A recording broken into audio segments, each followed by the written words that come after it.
সেটা যেখানেই ফেলা হোক না কেন তা স্বাভাবিকভাবেই প্রবাহিত হবে। কিন্তু যদি পানিকে শব্দ তরঙ্গের ভেতর দিয়ে প্রবাহিত করানো হয় তাহলে কি হতে পারে?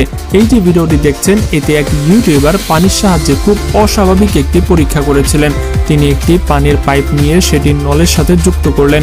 তারপর তিনি পাইপটির মাঝখান ধরে টেপের সাহায্যে একটি বড় স্পিকারের সাথে আটকে দিলেন।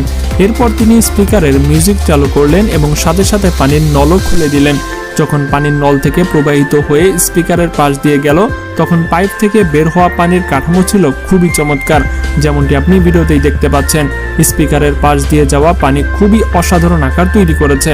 যেমন যেমন শব্দ বদলাচ্ছিল পানির আকারও যেন বদলে যাচ্ছিল।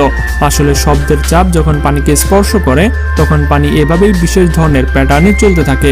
যাই হোক, এই পরীক্ষাও কিন্তু দেখার মতোই ছিল।